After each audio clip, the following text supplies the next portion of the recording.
미국의 그 유명한 에이브럼 링컨 대통령은 그 천성이 착하고 마음이 그 유해서 사람들의 그 부탁을 거절하지 못하는 이런 약점이 있었다고 합니다. 당시 그 남북 전쟁 때 전쟁터에서 탈영하거나 적전에서 도망한 이런 그 병사들은 당시 군법에 의하면 사형에 처하도록 이렇게 돼 있었는데, 그 부모들이 찾아와 울면서 이제 호소하고 하면 이제 대통령은 어김없이 그들을 사면하고는 했다고 합니다. 그러면 이 일로 인해서 군대령이 서지 않고 기강이 무너지는 것 때문에 지휘관들의 많은 불평과 불만이 있었고, 한 번은 전쟁 장관, 지금 하면 국방장관이겠죠. 전쟁 장관이 이 문제를 가지고 대통령한테 불평을 했다고 합니다. 그저 그때 링컨이 한 말은, 나한테는 남의 부탁을 거절하지 못하는, 매정하게 거절하지 못하는 이런 약점이 내게 있어. 이러면서 혼잣말처럼 이제 중얼거리기를, 내가 그래도 남자로 태어났기에 망정이지 여자로 태어났더라면 무슨 일이 있었을지 뻔한 일이지 하고 이렇게 중얼거리는 바람에 좌중을 크게 웃게 했다는 이런 이제 에피소드가 있습니다. 이 사람 저 사람 만나자는 대로 만나고 또 사귀자는 대로 사귀고 했더라면은 과연 어떤 일이 있었을까? 이제 링컨도 자기의 약점을 잘 알고 이런 표현을 썼던 것이죠. 그리스 신화에 보면 아켈레우스는 그 바다의 여신 테티우스와 그리고 그 펠리우스 사이에 태어난 전설적인 영웅입니다. 아켈레우스의 어머니는 제우스에게 자기 아들이 이제 어떤 그 화살에도 칼에도 다치지 않고 상하지 않는 이런 어떤 불사의 몸이 되게 해달라고 이렇게 요청을 합니다. 그러자 제우스는 그 아들을 스티크스 강에 담그면 온몸이 마치 철갑을 두른 듯 몸이 어떤 것으로 상하지 않게 될 것이라는 이런 이제 그 계시를, 이런 이제 지혜를, 이런 방안을 일러줍니다. 그 말을 듣고 그 어머니가 이 아들의 발뒤꿈치 발목을 잡고는 스티크스 강에다가 야를 한번 이제 집어넣었다가 이제 건졌습니다. 그리고 나서는 이 아들은 이제 어떤 칼이나 활에도 뚫리지 않고 상하지 않는 몸이 되었는데, 그런데 유독 한 부분, 그 어머니가 쥐었던 그 발뒤꿈치 그 부분만은 스티크스 강의 강물이 묻지 않았기 때문에 이제 그것이 그에게 약점이 돼서 그 유명한 트로이 전쟁 때 뒤꿈치에 독 화살을 맞아서 그만 그의 목숨을 잃었다는 이런 이제 그리스 신화가 전해지고 있습니다. 이런 이야기, 또 칭기스칸이 400년 로마가 400년 동안 정복했던 땅보다도 더 많은 땅을 칭기스칸은 그의 당대에 정복하게 되는데, 그럼에도 불구하고 이 칭기스칸에게도 많은 약점과 또 단점이 있었다고 합니다. 훗날 칭기스칸은 자신이 어린 시절 겪었던 가혹한 시련을 떠올리면서 이런 말을 한 적이 있습니다. 가난하다고 탓하지 말아라. 나는 들쥐를 잡아먹으면서 연명했다. 작은 나라에서 태어났다고 말하지 말아라. 나의 병사들은 적던의 100분의 1, 200분의 1에 불과했지만 세계를 정복했다. 배운 게 없다고 탓하지 말아라.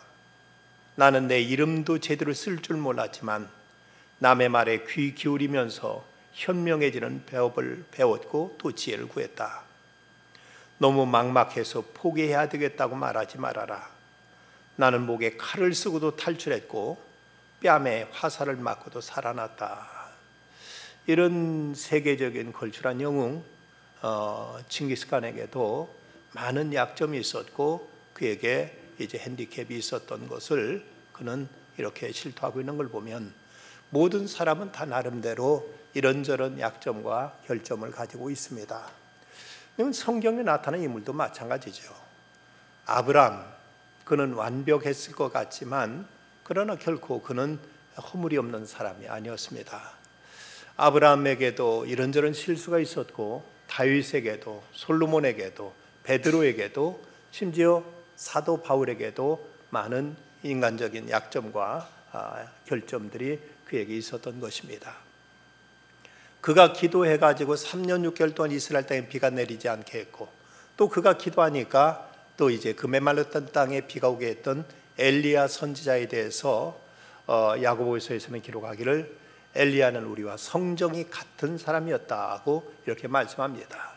우리와 같은 약점도, 우리와 같은 어떤 인간적인 기질도 다 가지고 있었다. 그럼에도 불구하고 그가 이런 능력을 나타냈던 것은 엘리야라는 인간 자체에 나온 것이 아니라 하나님 능력이었고 성령의 역사였던 것이지, 그가 완벽하고 그가 아무런 허물이 없기 때문에 그가 이런 대단한 능력을 나타낸 것이 아니란 사실을 성경은 강조하고 있습니다. 만약에 우리의 믿음의 조상인 아브라함이 그가 아무런 결점도 실수도 없는 완벽한 사람이었다면 우리는 그를 본받거나 따라갈 수 없을 것입니다. 그는 원래 그런 사람이니까 그렇게 잘 믿고 그렇게 승리하고 성공했는가 보다 하고 이렇게 치부하면서 우리가 전혀 상관없는 일로 우리는 이렇게 그냥 구별 지어버리고 말 것입니다. 그러나 오늘 성경에도 보는 바대로 아브라함에게도 우리가 똑같은, 우리가 범할 수 있는 모든 실수와 약점과 잘못이 그에게 있었다는 사실을 우리가 생각한다면, 그럼에도 그가 끝까지 믿음의 길을 걸어갔다면 우리에게도 이런저런 실수와 잘못이 있고 약점이 있을지라도 우리도 또한 다시 일어서서 아브라함과 같이 끝까지 믿음의 길을 걸어갈 수 있는 이런 희망과 기대를 우리는 가질 수 있게 되는 것입니다. 간혹 학교에서나 어디에서 선생님을 만날 때 아주 머리가 좋고 똑똑한 선생님을 만나면 오히려 배우는 학생들은 배우기 대단히 어렵다고 합니다. 우리의 머리는 좀 부족하지만 열심히 노력해서 스스로 열심히 공부한 사람이 이제 학생들한테도 자기가 공부한 방법을 가지고 알아듣게 가르쳐주지, 선생님이 너무 머리가 좋아서 쉽게 모든 것을 깨우친 사람 같으면 학생들도 의뢰 그러려니 하고 그냥 적당히 가르쳐주는 바람에 학생들은 배우기가 도리어 힘들다는 것이죠. 이처럼 우리들이 신앙생활에 있어서 어떤 모델, 우리 성경에 이제 우리에게 제시하고 있는 믿음의 선배들을 보면 그들도 다 나름대로 이런저런 약점을 다 가지고 있었고, 오히려 그들의 약점과 허물과 실수 때문에 좀 우리도 이렇게 허물 많고 약점이 많지만 그래도 우리도 이제 하나님 믿고 의지하면서 믿음으로 나아갈 수 있다는 어떤 이런 희망과 기대를 우리는 가질 수 있게 되는 것입니다. 오늘 본문 말씀에는 믿음의 조상 아브라함이 어떤 경제적인 어려움과 기근 때문에 그가 이제 겪었던 문제가 기록되어 있습니다. 오늘 보는 10절 말씀, 그 땅에 기근이 들었으므로 아브라함이 애굽에 거류하려고 그리로 내려갔으니 이는 그 땅에 기근이 심하였음이라고 이렇게 말씀하고 있습니다. 팔레스타인은 교유적으로 그곳에는 건기와 우기가 뚜렷하게 구분되는데 양력 10월 11월에 집중적인 비가 내리고 이때 비가 적게 오면은 다음에는 기근이 들게 마련입니다. 지금도 우리나라가 지금 이제 비가 적어가지고 소양강이 마르고 충주댐이 마른다고 지금 이제 그리고 농사가 다들 어렵다고 이제 많이들 걱정들 하고 있습니다만은 원래 그 팔레스타인 땅에 비가 많이 오지 않는데 그나마 10월달, 11월달 비가 좀 와야 그래야 이제 겨우 농사 짓고 겨우 먹고 살 수 있는데 그때 비가 제대로 내리지 않으니까 이제 이 땅에 메말라 가지고 도저히 먹고 살 수 있는 어떤 이제 그 가능성을 찾지 못하게 됩니다. 그러다 보니까 아브라함이 이제 가나안 땅을 떠나서 그는 저 애굽 땅, 나일강이 흐르고 그 삼각주가 있고 그래서 비옥한 땅 애굽으로 그는 이제 가나안을 기근을 피해서 내려간 사건이 이제 성경에 기록되어 있습니다. 여기서 그가 이 시점에 애굽에 내려간 것에 대한 문제 몇 가지 그 문제점을 우리는 이제 지적하지 않을 수가 없습니다. 먼저 그는 이런 기근이라는 이런 위기를 만났을 때 기도하지 않고 그는 이 일을 결정해 버렸다는 사실입니다. 10절 말씀 다시 보면 그 땅에 기근이 들었으므로 아브라함이 애굽에 거류하려고 그리로 내려갔으니 이는 그 땅 기근이 심하였음이라고 이렇게 성경 기록하고 있습니다. 지금 기근이 들었다는 것은 하나의 객관적인 역사, 하나의 현실적인 어떤 팩트 사실입니다. 그런데 여기에 대해 반응하기를 기근이 들었으니까 이제 먹고 살기 위해서는 어딘가 다른 곳에 가야 되겠다. 그러니 어디가 좋을까? 저 애굽은 늘 나일강이 흐르는 곳이기 때문에 거기 가면 굶어 죽지는 않겠지. 이러고 그는 덜컥 그냥 애굽으로 내려가 버린 것이죠. 어찌 보면 당연한 일일 수 있고 마땅히 그러해야 될 것처럼 생각될 수 있지만, 그러나 적어도 하나님의 사람이라면 이런 시점에 있어서도 하나님의 뜻을 묻고 하나님께 아뢰고 기도하는 이런 그 우선적인 이런 자세가 먼저 있었어야만 됐습니다. 그냥 어려우니까 무조건 그냥 이제 애굽으로 내려가 버리고 말았다면 이런 점에 믿는 사람과 믿지 않는 사람이 다를 바가 뭐가 있겠습니까? 우리가 모든 것이 상식과 어떤 현실적인 판단으로 이렇게 저렇게 행동하지만 그에 앞서서 모든 환경까지도 하나님이 주장하시고 하나님이 다스리신다면 이 환경을 통해서 하나님께서 내게 말씀하시는 하나님의 뜻은 무엇일까? 이걸 통해서 하나님은 무엇을 어떻게 역사하시고 우리에게 어떤 걸 계시하실까를 먼저 묻고 그 하나님 뜻을 찾는 것이 신앙인의 자세일 터인데, 아브라함은 이제 기근이 닥치니까 그냥 다른 거 고려하지 않고 애굽으로 그냥 이제 내려가 버리고 말았던 것입니다. 유명한 기도의 성자라고 불려지는 평생 5만 번 이상 기도 응답을 받았다고 하는 조지 뮬러, 그는 늘 반복해 한 말이 성령보다 앞서지 말아라, 기도보다 앞서지 말아라. 모든 일을 할 때 결국 하나님의 뜻보다 먼저 나서지 말라고 이렇게 늘 그는 강조하곤 했습니다. 우리가 어떤 문제를 닥치든지 이 문제를 결정하기 앞서서 겸허히 하나님의 뜻을 묻고 하나님의 인도하심을 구하는 이런 자세가 필요한 법인데, 아브라함은 그냥 그 문제가 터지니까 이제 하나님의 뜻을 물어볼 것도 없고 그냥 그대로 아무 생각 없이 애굽으로 내려가 버리는 이런 이제 그 우를 범하고 말았던 것입니다. 사도행전 14장에 보면 우리가 하나님 나라에 들어가려면 많은 환난을 겪어야 될 것이라고 말씀했습니다. 그리스도인도 이 땅에 살 때, 그리스도인들일지라도 이 땅에 살 때 이런저런 환난과 역경이 있을 수 있습니다. 이런 일들 통 하나님은 우리를 연단하시고 우리로 하여금 천국 시민이 될 수 있도록 훈련해 가시는데, 그런 모든 사건 하나하나가 다 하나님의 어떤 섭리, 하나님의 경륜 속에 이루어지는 것인데, 여기에 대해서는 전혀 고려하지 않고 그냥 어려우니까 당장 이제 애굽으로 가야 되겠다는 이런 생각 속에서 그는 기도하지 않고 애굽으로 덜컥 내려가 버리고 말았습니다. 아프리카에는 거기서 그 사람들이 기르는 새 가운데 세크레터리 버드라는 비서새라는 이제 새가 있다고 합니다. 이 새는 아주 이상한 새인데 평소에는 아주 잘 날아다니는데, 그런데 어떤 위험을 감지하면 무엇인가 자기를 공격하려고 한다는 이런 위험을 감지하게 되면 이때는 꼼짝 못하고 날지를 못한다고 합니다. 정작 가장 날라서 빨리 피해야 될 터인데 이런 위기 앞에서는 날지 못하고 얼어붙은 듯이 꼼짝 못하다가 그대로 잡혀먹고 만다는 것이죠. 기독교의 우리 그리스도인들이 평상시는 그런 대로 기도하는 듯 하다가 도리어 위기 앞에서 어떤 중요한 문제 앞에서 기도하지 않음으로 인해서 문제를 그리치거나 실패하는 일들이 얼마나 많은지 모릅니다. 우리가 마땅히 하나님의 도움을 구해야 되고 하나님의 인도하심을 우리는 하나님 앞에 아뢰야 될 터인데, 이런 문제 속에서 전혀 하나님의 뜻을 묻지 않고 그냥 아브라함은 애굽으로 내려가 버리는 이런 이제 그 기도 없는 선택을 해버리고 말았습니다. 또 하나 그에게 있었던 잘못이 있다면 그는 육신의 양식은 구하면서도 영혼의 양식은 구하지 않았다는 점이죠. 4절 말씀 보면 아브라함이 여호와의 말씀을 따라갔고 롯도 그와 함께 갔으며 아브라함이 하나를 따를 때 75세였더라.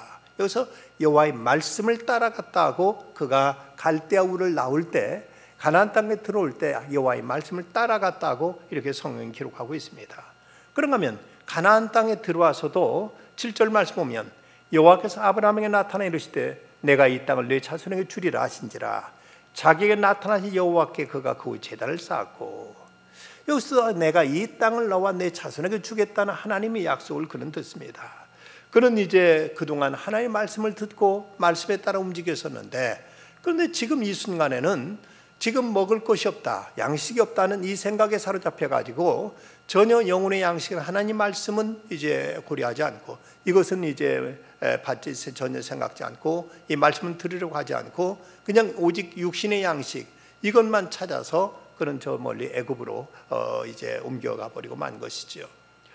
성경에서 애굽은 세속을 상징하는 나라로서 하나님이 아닌 인간적인 도움과 수단을 묘사하는 것으로 이렇게 많이 표기제 성경은 소개되고 있습니다.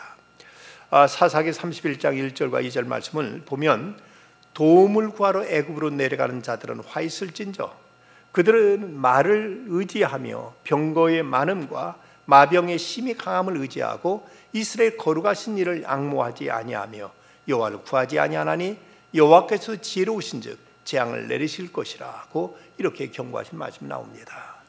도움을 구하려고, 사람의 도움을 구하려고 이렇게 애굽으로 내려가는 것에 대해서 이런 경고의 말씀이 있는 것을 보면 애굽에 내려간다는 문제는 상당히 위험한 일이고 이것은 대단히 조심스러운 일이었습니다.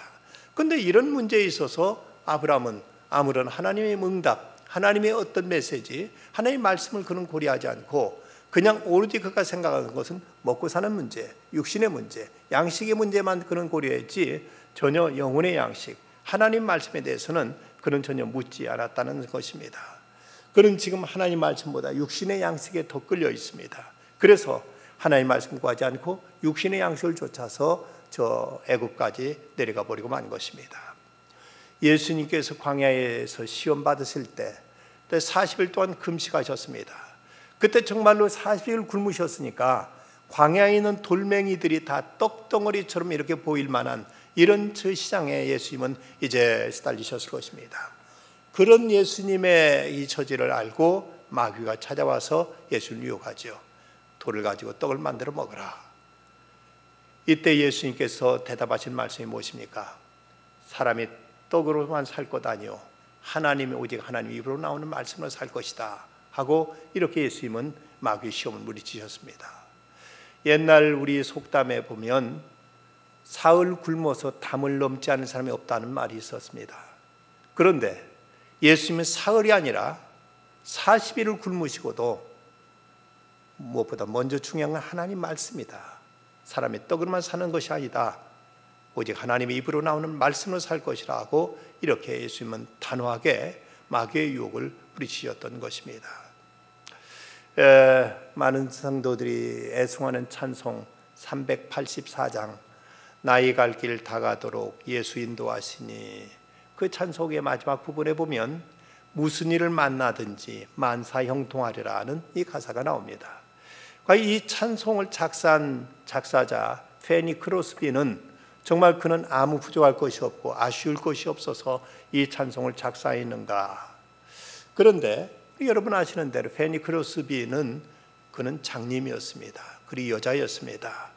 그는 시각장애자로서 결코 그 눈앞에 걸어가는 길이 만사 형통한 길만은 아니었을 텐데 그럼에도 불구하고 온갖 시련과 많은 역경에도 불구하고 그 기근과 고난길에 함께 하신 하나님을 그는 신뢰했고 하나님을 의지했습니다. 하나님과 함께하는 삶을 살았기에 그는 믿음으로 담대하게 이렇게 만사 형통하리라 하고 이렇게 고백하고 이렇게 그는 하나님을 찬양할 수 있었던 것입니다. 고통과 시련이 없었기 때문이 아니라 고난 중에도 함께 하시는 하나님을 의지했고 하나님이 함께 하신다면 어떤 고난도 역경도 능히 물리칠 수 있다는 사실, 하나님이 함께 하신다면 만사 형통하는 그 기대와 확신이 있었기에 그녀는 이 찬송을 불러서 하나님을 찬양하면서 자기 신앙의 고백을 이렇게 이제 말했던 것입니다. 세상은 너희가 환난을 당하나 담대하라. 내가 세상을 이겼노라고 예수님이 말씀하셨다면 우리는 예수를 믿는 믿음 안에서 어느 때든지 주님이 우리를 인도하시고 주께서 이끄시는 그 길을 따라서 우리는 한 걸음 한 걸음 우리의 믿음의 발걸음을 내딛을 수 있어야 될 것입니다. 또 하나 아브라함이 잘못한 일이 있다면 그는 예배를 소홀히 했습니다. 그 이전에는 우리가 이제 지난 시간에 봤던 말씀 보면 그는 가는 곳마다 예배드렸던 것을 볼 수가 있습니다. 앞에 있는 7절과 8절 말씀 보면 여호와께서 아브라함에게 나타나 이르시되 내가 이 땅을 내 자손에게 주리라 하신지라 자기에게 나타나신 여호와께 그가 그곳에서 제단을 쌓고, 그곳에 베델 동쪽 산으로 옮겨 장막을 친 서쪽은 베델이 동쪽은 아이라, 그가 그곳에서 여호와께 제단을 쌓고 여호와 이름을 부르더니 가는 곳마다 그는 하나님의 제단을 쌓았습니다. 그런데 그에게 기근이라는 경제적 시련이 다가오자 제단 쌓는 일을 멈추고 맙니다. 그리고 현실적인 계산 속에서 그냥 애굽으로 내려가 버렸고, 그리고 그 다음에 애굽에 가서는 성경 어디에서도 그가 제단 쌓았다는 흔적을 찾아볼 수가 없습니다. 이로 인해서 그는 하마터면 자기 아내를 빼앗길 뻔한 이런 위기를 만나기도 합니다. 그러면 아브라함이 언제 또 다시 제단을 쌓는가? 13장 1절에 보면 애굽에서 돌아와서 가나안 땅으로 옵니다. 이전에 살던 베델에 와서 그는 비로소 다시 예배를 드리는 것입니다. 3절에 보면 그가 네게브에서부터 길을 떠나 베델에 이르며 베델과 아이 사이 고천에 장막 쳤던 곳에 이르니 그가 처음으로 제단을 쌓은 곳이라. 거기서 여호와 이름을 불렀더라. 그가 이제 가나안 땅에 돌아와서 다시 제단 쌓는 예배 드리는 생활이 다시 회복되는 것을 볼 수가 있습니다. 그는 처음 가나안 땅에 들어와서 열심히 예배 드렸습니다. 그는 가는 곳마다 하나님의 제단을 쌓았습니다. 그런데 막상 기근이라는 이런 위기가 닥치게 되니까 그는 이제 아이고 지금 이 먹고 사는 문제가 당장 급한데 예배가 뭐냐 하는 이런 생각이었는지, 그는 여기서 이제 예배가 멈춰지고 그리고는 애굽으로 내려가 버렸고, 애굽에 가서는 전혀 그런 예배를 드렸다는, 제단 쌓았다는 기록을 성경에 찾아볼 수가 없습니다. 이것은 참으로 그에게 있어서 대단히 잘못된 그의 선택이었고 잘못된 행위였습니다. 세계적인 정신위생학자인 데이비드 핑크 박사는 우리가 건강하고 행복하고 안전하게 살아가기 위해서는 4가지가 꼭 필요하다고, 이렇게 그 행복을 위한 4가지 요소를 그는 말했습니다. 그 첫째가 일이다. 어쨌든 사람은 일을 해야만 거기서 보람도 기쁨도 행복도 그리고 삶의 어떤 열매도 거둘 수 있게 된다. 일이 반드시 있어야 된다고 이렇게 말했습니다. 그럼 두 번째는 건 노는 것이라고 말했습니다. 사람은 일만을 위해서 태어난 존재가 아니다. 열심히 일해야지만 그러나 또 쉬기도 하고 놀기도 하면서 인생을 엔조이할 수 있어야 된다고 그렇게 얘기했습니다. 그리고 또 하나는 사랑이 있어야 된다. 사랑을 하고 사랑을 받아야 된다. 사랑을 받는 것만이 아니라 사랑할 수 있는 대상이 있어야 되고, 사랑하고 희생하고 봉사하는 그 수고를 통해서 인간은 참된 삶의 보람과 기쁨과 의미를 이제 찾을 수 있다고 이렇게 얘기했습니다. 그리고 4번째를 데이비드 핑크 박사는 예배라고 했습니다. 하나님과 바른 관계를 위해 예배를 드리게 될 때 인간은 진정한 평안과 건강과 행복과 의미를 누리게 된다. 이것이 바로 신학자가 아니라 정신의학자의 얘기입니다. 우리가 정신적으로도 이 땅에 건강하게 살기 위해서는 예배가 필수적이라는 것을 데이비드 핑크는 이렇게 말했습니다. 이처럼 아브라함이 기도하지 않았고 하나님의 말씀보다 영혼의 양식보다는 육신의 양식을 더 그는 이제 찾았고 예배를 소홀히 했더니 그리고 나타난 결과가 뭔가, 첫 단추를 잘못 끼면 나중에 마지막 단추를 낄 곳이 없듯이 여기서 이제 그가 잘못되니까 여러 가지 많은 문제가 나타나게 됩니다. 먼저 그는 애굽에 내려가서 거짓말을 하게 됩니다. 11절과 12절 말씀, 애굽 사람이 그대를 볼 때 이르기를 이는 그의 아내라 하여 나는 죽이고 그대는 살리리니 원하건대 그대는 나의 누이라 하라. 그러면 내가 그대로 말미암아 안전하고 내 목숨이 그대로 말미암아 보존되리라 하니라. 자기 목숨을 위해서 아내를 누이라고 속이는 이 거짓말을 하게 됩니다. 기근이라는 이 환경이 두려워서 애굽을 피난 갔더니 이제는 사람까지 두려워서 거짓말을 하게 되고 만 것입니다. 이제 여기서 그는 이제 신앙인을 썼던 양심도 어떤 정절도 잃어버리고 어떤 현실에 비유맞추면서 사람들 앞에 이제 어떤 처세술이 늘어나 가지고 그는 쉽게 거짓말하는 이런 자리로 그는 이제 전락하고 맙니다. 그런가 하면 그는 아내를 빼앗기게 됩니다. 14절과 15절 말씀, 아브라함이 애굽에 이르렀을 때 애굽 사람들이 그 여인의 심히 아리따움을 보았고 바로의 고관들도 그를 보고 바로 앞에서 칭찬함으로 그 여인을 바로의 궁으로 이끌어 들인지라. 그녀가 대단히 아름다웠기에 사람들은 그녀를 보자 대뜸 이제 이렇게 아름다운 여인 같으면 왕비가 되었으면 좋겠다 해서 바로한테 이제 소개하게 되고, 그럼 바로가 그럼 데려와라. 그거 뭐 아브라함의 아내가 아니라 그 누이라는데 뭐가 문제냐. 이래서 이제 아브라함의 아내 사례를 이제 바로의 아내로 이렇게 데려가는 이런 일로 인해서 아내를 빼앗기는 이런 이제 참으로 비참한 이런 이제 결과를 초래하고 말았던 것입니다. 물론 나중에 하나님께 개입하셔서 아내를 다시 찾게 됩니다만은 참으로 있을 수 없는 있어서 안 될 이런 비극적인 이제 상황이 그에게 초래됩니다. 뿐만 아니라 그는 이방인으로부터도 책망받는 이런 수모 창피를 당하게 됩니다. 18절 말씀 보면 바로가 아브라함을 불러서 이르되 내가 어찌 내게 이렇게 행하였느냐, 내가 어찌 그를 내 아내라고 내게 말하지 아니하였느냐 하면서 이방인의 잘못을 책망하고 바로잡아야 될 사람이 둘이 이방인들로부터 비난과 이런 이제 부끄러운 소리를 들어야만 되는 이런 참으로 창피한 이런 수모를 당하게 되고 만 것입니다. 참으로 믿음의 조상으로 있을 수 없고 있어서 안 될 이런 비참한 처지의 자리까지 그는 빠지게 되고 말았습니다. 그런데 하나님께서는 그를 보여주셨습니다.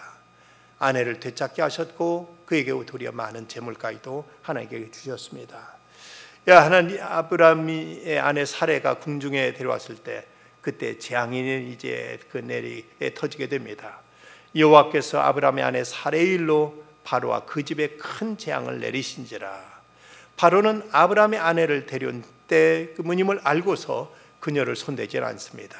그리고 이제 하나님께 특별히 보호하셔서 그녀를 이제 아브라함에게 돌려보내고, 그뿐만 아니라 이제 많은 재물까지 이제 주어서 아브라함에게 이제 보내는 것입니다. 이렇게 된 이유가 어디 있을까?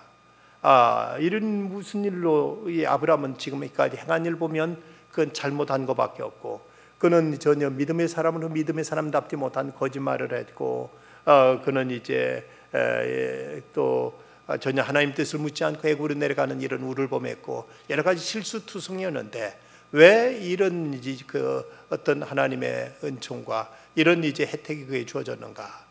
여기에 대해서 17절 말씀 보면 사례의 일로, 이전 개역성경에 보면 사례의 연고로라고 이렇게 번역되어 있습니다. 어쩌면 이런 자비, 이런 긍휼, 이런 이제 은총이 그에게 주어진 것은 바로 사례 때문에, 사례 덕분에, 사례로 인해서 이런 그 자비와 이제 어떤 그 공덕이 그 어떤 혜택이 그에게 이렇게 베풀어진 것입니다. 남자들은 자기가 열심히 노력하고 자기가 열심히 일해서 그래서 이만큼 산다고들 생각하기 쉽지만, 많은 경우는 또 여인들의 기도 때문에 하나님은 가정들마다 은혜와 자비를 베푸시고 하나님께 많은 종을 베풀어 주시는 부분들이 있습니다. 이 아브라함의 경우도 아브라함이 한 것은 온통 실수와 잘못투성이었지만 그럼에도 불구하고 사라의 일로, 사라의 연고로, 사라 덕분에 하나님께 그 가정에 이렇게 자비와 은총을 베풀어 주신 것입니다. 그는 당장 먹고 사는 문제가 어렵다고 힘들다고 그는 하나님께 묻지도 않았고, 그는 이제 예배를 소홀히 하면서 애굽까지 내려가 버렸다가 그는 거짓말하는 처지가 되었고 아내를 빼앗기게 되었고, 그리고 이방인으로부터 이제 책망 듣는 이런 자리까지 그는 추락했지만, 그럼에도 불구하고 하나님은 사례의 일로 인해서 이제 그 바로의 집에 재앙을 내리시고 뜨거라 하고 바로는 이 사례를 아브라함에게 돌려주고 뿐만 아니라 그에게 많은 재물까지도 덧붙여서 그에게 되돌려 보내게 된 것입니다. 어느 아주 평범한 소년이 있었습니다. 그는 뭐 특별히 공부를 잘한 것도 아니고 특별히 똑똑하거나 이제 뭐가 다른 사람보다 뭐 탁월한 점이 없었습니다. 단지 그 어머니로부터 독실한 신앙을 어려서부터 훈련받았고, 어머니부터 귀가 닳도록 들었던 것이 너는 꼭 이제 무슨 일이 있든지 내가 수입이 생기면 하나님께 11조를 드리도록 해라. 그 주머니 2개를 만들어 주면서 오른쪽 주머니는 꼭 11조를 챙기도록 이렇게 가르쳐 주셨습니다. 10센트짜리 은화가 하나 생기면 그것을 동전으로 바꿔서 오른쪽의 주머니에다가 1센트의 11조를 꼭 챙겨 넣도록 이렇게 교육시켰습니다. 그가 10살 때, 아니 8살 때 자기가 받은 돈 20센트에서 2센트를 뚝 떼가지고 처음으로 11조를 드린 다음부터 그는 11조 드리는 일을 철저히 이제 실천해 왔습니다. 가난해서 상급 밖에 지나가지도 못하고 그는 이제 열심히 직장에 나가 일하면서 그러면서 11조를 드리고 전도 헌금을 드리고 하면서 구제헌금을 드리면서 이렇게 이제 신앙생활 어린 소년들부터 시작하다가 15살 때 그가 침례교회에서 침례를 받고 나서 그러고 나서 그 교회에서 이제 그 회계 집사로서 교회를 이렇게 봉사했다고 합니다. 21살 되던 해 그 교회에 한 가지 사건이 터졌습니다. 그 당시 그가 다니던 그 교회 건물이 저당 잡혀 있었는데 갑자기 저당권자가 돈을 갚으라, 그렇지 않으면 그 예배당을 경매 붙이겠다고 와서 이렇게 으름장을 놨습니다. 그는 예배 후에 출입문에 서서 한 사람 한 사람 사람들을 붙들고 지금 교회가 어렵습니다, 교회를 위해 뭔가 좀 해주십시오 하고 간곡하게 부탁하면서 사람들로부터 이제 그 성전이 넘어가지 않도록 이렇게 모금을 했습니다. 그 사람들로부터 적은 기금이었지만 한 푼 한 푼 모아가지고 몇 달 만에 그 저당 잡혔던 교회를 저당을 풀 수가 있었습니다. 이 일을 겪은 다음부터 그는 이제 스스로 생각하기를, 야, 이런 일을 경험하고 보니까 우리가 돈이 필요하구나. 아무래도 나도 이제 돈 좀 열심히 벌어야 되겠다. 정말 돈이 없으면 안 되겠다는 생각하고 그때부터 그는 이제 그 깨닫고 돈 벌 일을 이제 궁리를 하게 됩니다. 그가 가게에서 점원으로 모은 돈과 여기저기 융통한 돈 합쳐서 $1,800를 모아가지고 곡물 가게를 열어서 첫 사업을 시작해서 그런 대로 이제 성공을 하게 됩니다. 25살 때는 당시 석유 사업이 막 뜨기 시작해서 클리블랜드에다 정유순을 세우고 석유 사업에 전심전력해가지고 그래서 그는 이제 그의 몸에는 늘 석유 냄새에 진동할 만큼 항상 석유에 젖어서 그는 살면서 석유 사업도 그런 대로 잘 운영이 이제 그 펼쳐져 나갔습니다. 그러던 때 누가 광산에 투자하면 좋을 것이다, 그럼 돈 버실 것이라고 생각해가지고 그의 많은 재산은 광산에 투자했는데 그만 사기를 당하고 그의 재산이 이제 그 날아가 버리고 말았습니다. 광부들은 폭도로 변해가지고 밀린 임금 달라고 막 그 아우성이었고 그는 빚독촉에 시달리면서 그는 이제 참으로 어찌할 수 없는 이런 그 지경에서 자살을 생각할 정도로 이런 궁지에 몰리게 됩니다. 그때 그는 황해한 그 폐광에 납작 엎드려 가지고 하나님께 이런 기도를 드렸습니다. 주님, 저는 어렸을 때부터 지금까지 계속해서 온전한 11조 생활을 해왔습니다. 그런데 왜 이런 시련을 당해야만 되는 것입니까? 주님이 살아계신 그 증거를 보여주십시오. 그는 통곡하면서 기도했습니다.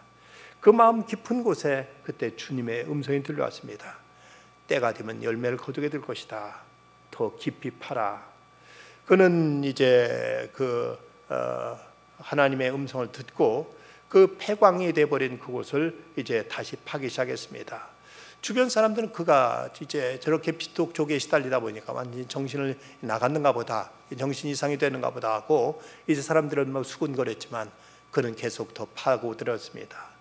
계속 파고 들어갔는데 갑자기 그 검은 물줄기가 이제 뿜어져 나오기 시작했습니다. 그는 유전을 발견한 것입니다. 32살 때 자본금 $1,000,000로 오하이오 스탠더드 석유회사를 설립했고 그는 이제 사세복절 물불 가리지 않던 그때 44살이 되던 해 1882년 미국 석유 산업의 90%를 장악하는 스탠더드 오일 트러스트의 실질적인 지배자가 되었습니다. 바로 그가 20세기 최고의 거부가 된 존 데이비드 록펠러였던 것입니다. 그는 기도를 통해서 그의 경제적인 위기를 극복했고 그 마침내 세계적인 거부가 돼서 그는 하나님의 사역을 위해서도 귀한 큰 몫을 감당하게 됐습니다. 아브라함이 그 어떤 위기를 만났을 때 그가 록펠러가 그랬던 것처럼 하나님 앞에 엎드려 기도했더라면, 그리고 여전히 성실하게 하나님 앞에 하나님의 말씀을 찾고 그리고 하나님께 예배에 힘썼더라면 그가 애굽에 내려가 그런 수모, 그런 이제 참으로 위기에 봉착하는 일이 있었을까? 그는 당장 어렵다고 아무것도 생각지 않고 애굽에 내려가 버린 일로 인해서 그는 많은 어려움과 곤경에 처하게 됩니다. 그러나 아브라함이 이처럼 그가 실패하고 바로로부터 책망도 당하고 거짓말도 하게 되고 하마터면 아내를 빼앗길 뻔한 이런 실패와 실수를 겪었음에도 불구하고 하나님은 그를 포기하지 않으셨습니다. 성경은 아브라함의 믿음에 대해서 히브리서 11장에서 이렇게 기록하고 있습니다. 믿음으로 아브라함은 부르심을 받았을 때 순종하여 장래 유업으로 받을 땅에 나갈새 갈 바를 알지 못하고 나갔으며, 믿음을 그가 이방의 땅에 있는 것 같이 약속의 땅에 거류하며 동일한 약속을 유업으로 함께 받은 이삭 및 야곱과 더불어 장막에 거하였으니 이는 그가 하나님이 계획하시고 지으실 터가 있는 성을 팔았습니다. 성경에는 그의 실수를 기록하고 있지 않습니다. 아브라함에게 약점이 있었고 실수가 있었고 실패가 있었고 넘어지기도 했습니다. 그러기에 어쩌면 우리에게도 소망이 있는 것입니다. 아브라함 모든 건 완벽했더라면 우리는 차마 아브라함처럼 될 어떤 가능성과 기대를 갖지 못했을 것입니다. 그는 이제 거짓말도 했고 하나님의 약속을 붙들지 못하고 그가 실패도 했지만 하나님은 그를 놓지 않으셨습니다. 결코 그가 잘나고 똑똑해서가 아니었고 그가 완벽해서가 아니었습니다. 우리가 하나님의 은총을 받고 하나님의 사랑을 축복을 받는 것은 우리가 잘나서가 아닙니다. 우리가 완벽해서가 아닙니다.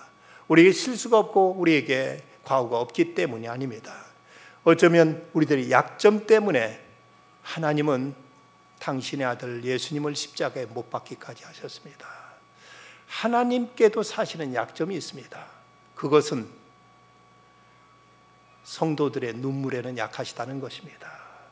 당신의 자녀들의 회개 앞에서는 하나님도 어찌하지 못하시고 용서하시고 다시 품으시고 다시 회복시켜 주시고 다시 세워주시는 하나님에게도 이런 약점이 있음을 우리는 잊지 말아야 됩니다. 우리의 약점이 있음 같이 하나님께서도 우리를 긍휼히 여기시고 우리를 향해 차마 하나님이 우리 회개하고 주 앞에 돌아오는 자들을 하나님 한없이 받아주시고 용납하시는 그 하나님, 우리와 실수와 약점을 아시면서도 변함없이 우리를 사랑하신 그 하나님, 그 하나님의 사랑을 우리는 의심치 말고 우리가 실패한 자리에서도 낙심한 자리에서도 넘어진 자리에서도 다시 하나님의 손을 붙잡고 우리는 다시 일어설 수 있어야 됩니다. 하나님이 결코 내가 잘해서 내가 똑똑해서 내가 완벽해서 우리를 사랑하신 것이 아니라 우리의 부족함에도 불구하고 우리의 넘어졌음에도 불구하고 우리의 실패했고 실수했음에도 불구하고 하나님 우리를 포기하지 아니하시고 아브라함을 다시 세워주시고 일으켜 주셨듯이 우리도 다시 하나님은 우리를 품어주시는 하나님이십니다. 알렉산더 솔제니친이 러시아 수용소에 있는 8년 동안 그의 부모님이 돌아가셨고 아내는 그와 이혼을 했습니다. 감옥에서 풀려나서는 암으로 죽어가고 있었는데 암세포가 몸 안에 너무 빨리 이제 자라고 있어서 그 자신의 목숨이 반나절밖에 남지 않았다고 느꼈습니다. 그때 그는 자신을 하나님께 온통 맡기면서 그 어두운 순간에 그는 이런 기도를 드렸습니다. 오 하나님, 제가 당신을 믿는다는 것이 얼마나 쉬운지요. 당신은 절망 가운데 저를 위해 길을 하나 만드셨습니다. 하나님, 당신은 저를 사용하셨습니다. 그리고 당신이 저를 사용하실 수 없는 곳에서는 다른 사람들을 세우셨습니다. 그리고 자신의 모든 걸 맡기면서 그는 하나님 앞에 전적으로 위탁하게 됩니다. 우리에게도 이런저런 실수와 실패와 많은 약점이 있고 아픔이 있지만 그래도 하나님을 의지하고 보면, 이제 하나님을 향해 손을 내밀고 보면 하나님은 다시 우리를 붙잡아 주시고 일으켜 주시고 하나님 우리를 또 옆에 여겨주시고 여전히 하나님 우리를 사랑해 주십니다. 우리가 처한 형편에 넉넉하지 못하고 때론 넘어지고 실패할 때도 우리는 주님을 믿고 의지하고 다시 일어설 것입니다. 여호와를 의뢰하고 선을 행하라. 땅에 머무는 동안 그의 성실을 먹을거리로 삼을지어다. 또 여호와를 기뻐하라. 그가 내 마음의 소원을 이루어 주시리로다. 오직 하나님의 신실하심, 그분의 자비하심, 그분의 우리를 긍휼하심, 이것만 믿고 의지하고 새롭게 일어서서 주님의 손잡고 다시 앞을 향해 전진해 나가는 우리들의 믿음의 발걸음들이 되어야 되겠습니다. 기도하십시다. 자비로우신 아버지 하나님, 아브라함이 때로는 기도도 게을렀고 하나님의 말씀을 듣는데도 소홀했고 예배조차도 그는 이제 까먹었을 때, 그래서 그는 말할 수 없는 비참한 자리에 그는 빠지시고 말았지만 하나님이 여전히 자비로우신 손길로 찾아오셔서 그의 손을 잡아주시고 일으켜 주시고 그를 다시 이끌어 주셨습니다. 저희는 아브라함처럼 이렇게 저렇게 많은 실수투성이고 많은 허물투성이인 인생들이지만 이 밤도 다시 하나님의 자비와 은총을 의지하고 주의 전에 찾아 나왔습니다. 주여 긍휼히 여겨주시고 다시 저희를 잡아주시며 세워주시고 하나님의 자비와 은총으로 저희를 이끌어 주셔서 다시 믿음 안에 저 앞에 있는 표대를 바라보고 다시 일어서서 앞을 향해 걸어나갈 수 있는 저희들 되게 해 주시옵소서. 우리 성도들 중에 아브라함이 겪었던 기근처럼 이런저런 경제적인 어려움을 겪고 있는 성도들도 있습니다. 주님께서 긍휼이 한이 없으시고 자비와 은총이 이제 한량 없으시오니 저들 붙잡아 주시고 품어주시고 일으켜 주셔서 다시 한번 하나님의 풍성한 은혜와 사랑 가운데 일어서서 하나님의 그 풍성하신 사랑을 만끽하며 은총을 찬양하며 믿음을 승리할 수 있는 우리 모든 성도들 다 되게 하여 주시옵소서. 예수님의 이름으로 기도드리옵나이다. 아멘.